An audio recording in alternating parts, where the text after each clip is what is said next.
ఏదో అర్థమైనట్టే చప్పట్లు కొడుతున్నారు యదవలు. ఒరే చూడరా, రోబోలో రజనీకాంత్లో అన్ని పనులు ఇదే చేస్తుంది.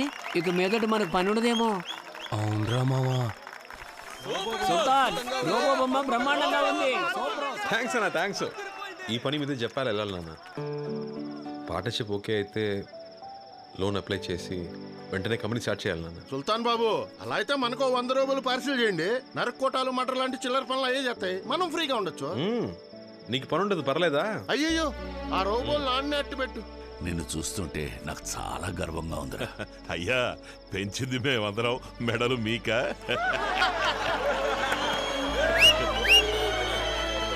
సుల్తాన్ ఇక్కడ ఉన్నంత వరకు నేను ఇంటికి రానని చెప్పాను కదే, పెట్టవే ఫోను. మచ్చా, మనం ఆర్డర్ చేసిన పిజ్జా వచ్చింది. అర్జెంటుగా డబ్బాలు లాక్కో. ఈ గుంపు మింగేసడానికి మనకే మిగలదు. మీ అమ్మ నిన్ను ఇలా చూడాలని ఎంతో తప్పించిపోయిందయ్యా. కానీ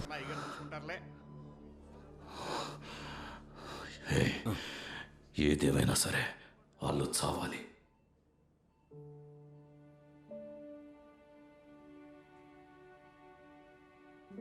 అమ్మా, ఏడవకమ్మా, అన్నికేం కాదు.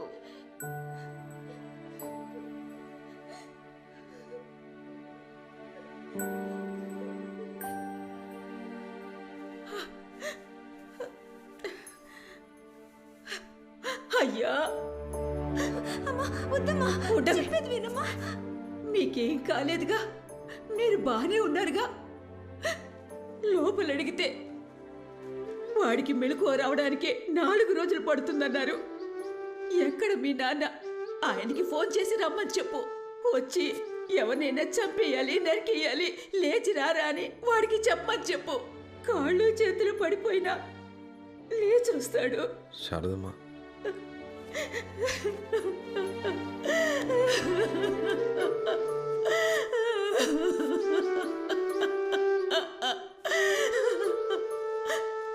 మీ నాన్న నీ చేతికి కట్టిస్తాడా? ఎవరి తలైనా చేతులైనా నరికి తెమ్మంటాడా? నీకు మాత్రం ఏం కాకూడదు. ఊళ్ళో వాళ్ళ పిల్లలు ఏమైపోయినా పర్వాలేదా? ఇవన్నీ చేసి మీ నాన్న డబ్బు నీకోసమే కదా కూడబెడుతోంది. ఇలా మీ నాన్న కూడబెడుతోంది డబ్బు కాదయ్యా, పాపం. ఆ పాపం మాకొద్దయ్యా. నా బిడ్డ ప్రాణాలు మాత్రం కాపాడివ్వండయ్యా. బ్రతుకుంటే గచ్చి తాగైనా బ్రతుకుతాం.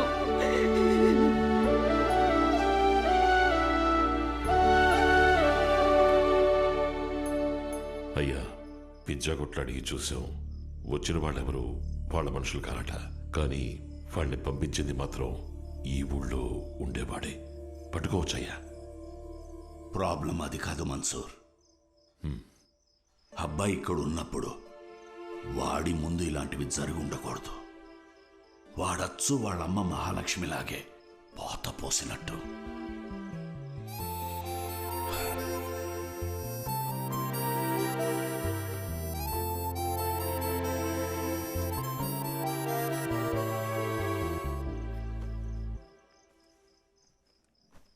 ఎరా, 1 వారం ఉంటానని చెప్పి అప్పుడే బయలుదేరుతున్నావు? ఓహో, గర్ల్ ఫ్రెండ్ ఫోన్ చేసిందా ఏమిటి? చేసే ఉంటుందిలే, బాంబేలో ఉంటున్నావు కదా, ఇవన్నీ సహజం. ఇది నేను మీ అమ్మ కాలికి తొడిగిన మెట్టె. నా జీవితంలో నేను తలదించుకున్నది తన కాళ్ళ దగ్గరే. ఏ ఒక్కరూ తనకు ఎదురు చెప్పలేరు. తను నా మహారాణి. అలాంటి అమ్మాయిని నీ కంటపడితే ఇది ఆ అమ్మాయికి తొడుగు. నీ మనసులో అలాంటిది ఏమీ లేదు అని చెప్పు. నాకు తెలిసిన అమ్మాయి ఉంది, వెళ్ళి చూద్దాం. ఏం మాట్లాడుతున్నారు నాన్న మీరు? రక్తంతో బతకడం అలవాటు అయిపోయిందా? చాలామంది దెబ్బలు తగిలి హాస్పిటల్లో ఉన్నారు. ఒకటి ప్రాణాలు పోయేలా ఉన్నాయి. మీరు నా పెళ్లి గురించి మాట్లాడుతున్నారు. కాస్త బయటికి వెళ్ళి చూడండి నాన్న. ఎంతమంది మీకు శాపనార్థాలు పెడుతున్నారు. నాకే తగులుతాయి నాన్న ఇంతకాలం మీరు చేసిన పాపాలన్నీ. రక్తంతో తరిసిన దెబ్బతోనే నేను పెరిగాను, తిన్నాను, చదివాను. ఇప్పుడు ఆలోచిస్తే నా మీద నాకే కోపం వస్తోంది, అసహ్యం వేస్తోంది. మీకు దండం పెడతాను నాన్న, మీకు ఇలాంటివి చాలు. వాళ్ళందరినీ పంపించేయండి, కనీసం ప్రాణాలతో ఉంటారు. నేను చెప్పినా నీకు అర్థం కాదు. మా బతుకులే అలాంటివి. దీనింతటితో ఆపలేం, మార్చలేం. వీళ్ళు తిరిగి వెళ్లాలన్నా కొంతమందికి ఇళ్లున్నాయి. మిగతా వాళ్ళందరికీ ఇదే వాళ్ళ ఇల్లు, ఇదే వాళ్ళ కుటుంబం. నువ్వు నా కన్నబిడ్డవైతే వాళ్ళు నేను పెంచిన బిడ్డలు. నువ్వేంట్రా ఇలా మాట్లాడుతున్నావు? మరి నన్ను మాత్రం ఎందుకు బాబాయ్ పంపించారు? నన్ను మాత్రం ఎందుకు చదివించారు? నా వయసులో ఎంతమంది ఉన్నారు అక్కడ? వాళ్ళని మీ కొడుకులు అనుకుని ఉంటే వాళ్ళు బాగుండేవాళ్ళుగా. ఇవాళ శారదమ్మ నన్ను హాస్పిటల్లో అడిగింది, మీ నాన్న మీ చేత కత్తి పట్టిస్తారా అని. ఇవాళ శారదమ్మ చూసిన చూపు జీవితాంతం మర్చిపోలేనన్నా. నేను రేపు వెళ్ళిపోతాను నాన్న, ఇంకెప్పటికీ రాను.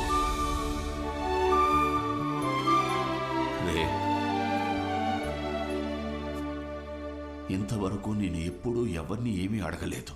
కొడుకు అనే హక్కుతో అడుగుతున్నాను. నువ్వు ఎక్కడికైనా వెళ్ళు, కానీ ఆఖరికి నువ్వు చేరాల్సిన చోటు ఇదే అయి ఉండాలి. వీళ్ళనెప్పుడూ రౌడీలుగా, గుండాలుగా చూడొద్దు. వీళ్ళు నిన్ను సుల్తాన్ సుల్తాన్ అంటూ నీకోసం ప్రాణాలైనా ఇస్తారు. వీళ్ళకి ఏదైనా సమస్య వస్తే అండగా నువ్వు నిలబడు. నా మనసుకు అది చాలుగా.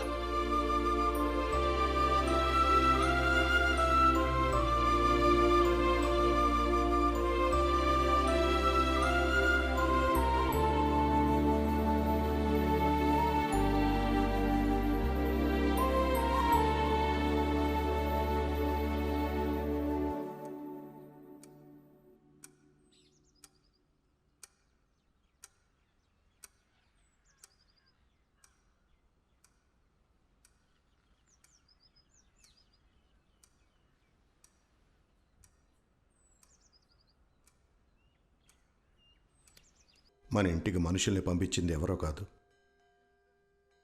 పోలీసు వాళ్ళే. అవును బాబు, కొత్తగా వచ్చిన కమిషనర్ మహేందర్ రెడ్డి. అవును సార్, పెద్ద ఇన్ని లేపాలన్నది టార్గెట్.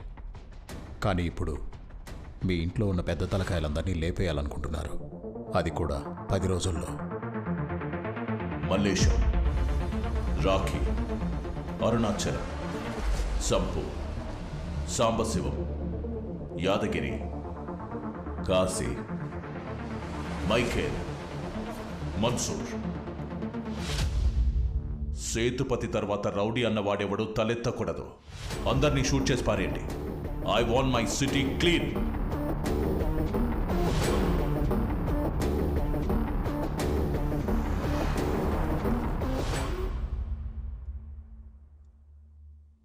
ఎన్కౌంటరా? కాదే, నాకు గ్యాంగ్ వార్ అని చెప్పారే. సేతుపతి వాళ్ళ ఇంటికి రౌడీని పంపే ధైర్యం ఈ ఊళ్ళో ఎవరికీ లేదు. వచ్చింది పోలీసులే, నాకు తెలుసు. సుల్తాన్ ఉన్నంతవరకు ఏది వద్దని చెప్పారు కదా, ఎందుకు తొందరపడ్డారు? ఇప్పుడున్న గొడవలు చాలావా? నువ్వు ముంబైలోనే కదా ఉండేది, నీకు దీనికి ఏ సంబంధం లేదు. బయలుదేరు. పోరా.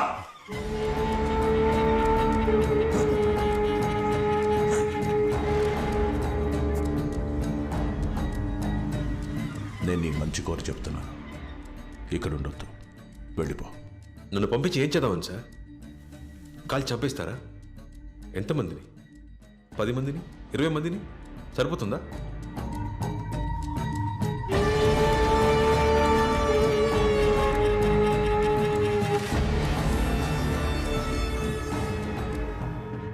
నాకు తెలిసిన ఈ విషయం వాళ్ళకి తెలిసి ఏమవుతుందో మీకు తెలుసు. వాళ్ళ కానిస్టేబుల్ అయినా ఒకటే, కమిషనర్ అయినా ఒకటే. బెదిరిస్తున్నావా? మీ నాన్న స్థానంలోకి రావాలనుకుంటున్నావా? లేదు సార్, అవకాశం ఏమంటున్నాను. మీరు వాళ్ళని చంపాలనుకుంటున్నారు, నేను వాళ్ళని మార్చాలనుకుంటున్నాను. వాళ్ళనా? వాళ్ళని మార్చలేవు. వాళ్ళ మీద వారానికి 100 కేసులు వస్తున్నాయి. మారుస్తావా? వైలెన్స్ వాళ్ళ రక్తంలోనే ఉంది. వైలెన్స్ వాళ్ళ రక్తంలో లేదా సార్, వాళ్ళ బ్రెయిన్లో ఉంది. నట్లు బోల్ట్లు ప్లేట్లతో తెలివి ఫీలింగ్స్ లేని రోబోట్ని కూడా నేను చెప్పింది చెప్పినట్టు చేయించగలను. నా మంచి చెడు చూసి నన్ను పెంచిన వాళ్ళు నా మాట విని నేను చెప్పినట్టు చేస్తారు. వాళ్ళు ఇలా అయిపోవడానికి మా నాన్న కూడా ఒక కారణం సార్. అందుకే వాళ్ళని మార్చాలనుకుంటున్నాను. ఒక అవకాశం అండి సార్. నువ్వు మహాభారతం చదివావా?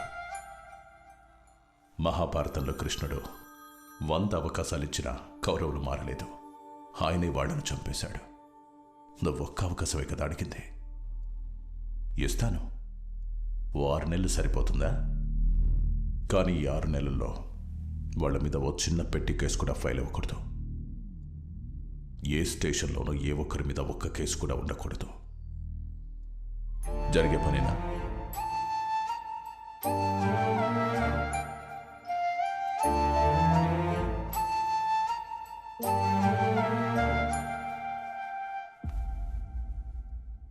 గుర్తుపెట్టుకో, ఒప్పందం మీరితే నోబడీ కెన్ సేవ్ దెమ్. మహాభారతంలో కృష్ణుడు పాండవుల వైపు నుంచున్నాడు.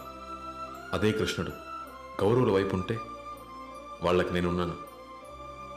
అదే మహాభారతాన్ని ఒకసారి యుద్ధం లేకుండా ఉంచుకోండి సార్.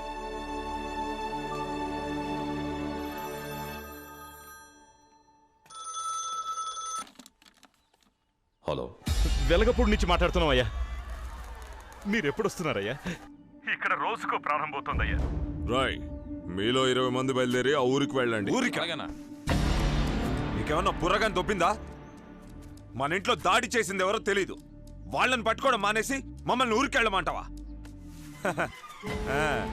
నాయకుడు లేని గ్యాంగు ముండమాపితో సమానమని నిరూపించావు.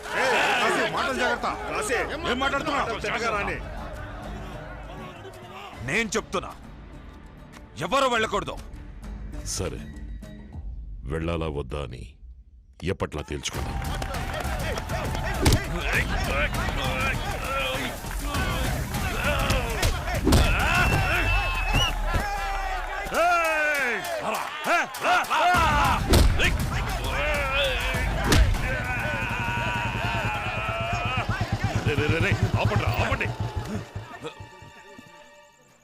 ఎందుకు ఆగారు? పర్లేదు కానివ్వండి. అది కాదు బాబు, బాగా ప్రాక్టీస్ చేసి అందరినీ కొట్టండి, నరకండి, చంపండి. ఆయనపై 3 రోజులు కాలేదు ఇంకా. మీరు అసలు మనుషులేనా? ఇలాంటి పనులు చేసి ప్రశాంతంగా తిండేలా తింటున్నారు. రక్తం వాసనకి వాంతి రావట్లా? ఇక్కడికి వచ్చేటప్పుడు ఎంతో ఆనందంగా వచ్చాను. ఇప్పుడు అసలు ఎందుకు వచ్చానని ఉంది. ఇప్పుడు చెబుతున్నాను వినండి. నేను ఇక్కడ ఉన్నంత వరకు ఎవరైనా కత్తి చేత పట్టారో ఆ నిమిషం మీరెవరో నేనెవరో. నేనున్నంతకాలం ఈ గడప తొక్కను, మీ మొహాలు అసలు చూడును. తప్పుకో. ఏంటి, జపాన్కి రావా? పిచ్చెక్కిందా నీకు? మచ్చా, ఇది నీ డ్రీమ్. దీనికోసం నువ్వు చాలా కష్టపడ్డావు. వీళ్ళందరూ ఎవర్రా? ఆఫ్టర్ రౌడీ గ్యాంగేగా. ఇంకేం ఆలోచించుకో, బయలుదేరు. నీకు వీళ్ళు రౌడీలు కావచ్చు, కానీ వీళ్ళే నా సర్వస్వంరా. వీళ్ళ చేతి ముద్ది తిన్నాను, వీళ్ళ ఒళ్ళోనే పడుకున్నాను. అన్నీ మర్చిపోయి ఎలా రమ్మంటావురా నా వాళ్ళని చెప్పుకోవడానికి? నాకు ఇంకెవరు మిగిలి ఉండరు. నువ్వు వెళ్ళు, నేను రాను.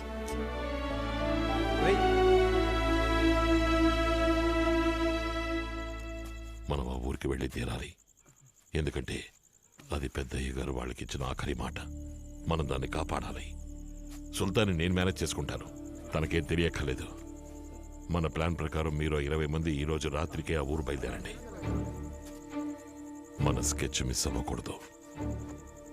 వాడు చావాలి.